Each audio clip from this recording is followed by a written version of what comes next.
এই যে অবরোধ যদি সফল না হয় তাহলে পরবর্তী পদক্ষেপ। হ্যাঁ, এই এই আন্দোলনটা আজকের এই অবরোধটা প্রতীকী সরকারকে একটা বার্তা দিতে চাই। আমরা আদিবাসীরা, বিশেষ করে সাঁওতালরা লড়তে জানে, লড়াইয়ের রক্ত শিরায় শিরায় বইছে।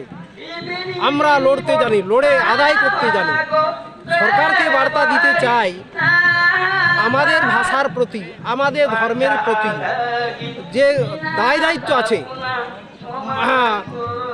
মৌলিক অধিকারগুলো যে পাওয়ার হক আছে, এগুলো থেকে আমরাকে বঞ্চিত করার বিরুদ্ধে আমরা এর পরবর্তীকালে এই আন্দোলন থেকে বৃহত্তর আন্দোলন হবে।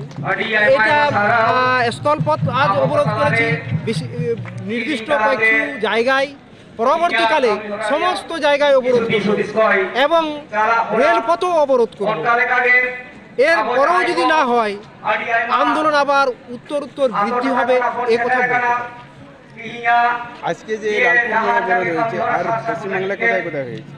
পশ্চিমবাংলার 17টি জেলায় বিভিন্ন স্থানে হয়েছে। পুরুলিয়া জেলায় যেমন আমাদের 9টি জায়গায় হয়েছে। রঘুনাথপুর সাব ডিভিশনে সাতুড়ি, বেনাগড়িয়া, নিকুলিয়ার, হরিডি, কোটশিলা, ঝালদা, জয়পুরের কোটশিলাতে, দামদা, বাঘমন্ডি, বহরমপুর 1, পুরুলিয়া 1 মিলে দামদাতে হয়েছে।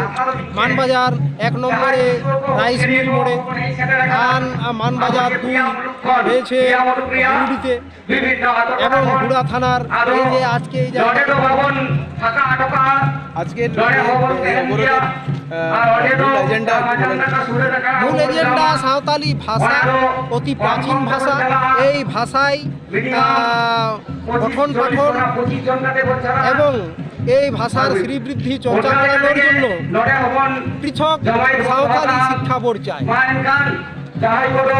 এবং আদিবাসীদেরকে সুরক্ষা করতে গিয়ে যে আমাদের ফরেস্ট রাইট অ্যাক্ট 2006 এটা ইমপ্লিমেন্ট করতে হবে। 2006 কোথায়, 2022 কোথায়? এবং 2022-এ সেই 2006 বনাধিকার যেটা অধিকার দেওয়া সেটাকে উচ্ছেদ করে আর আবার অন্য একটা বনাধিকার আইন জারি করা হচ্ছে। এটার তীব্র বিরোধিতা করছি এবং 2006 বনাধিকারকে বাস্তবায়িত করা হোক।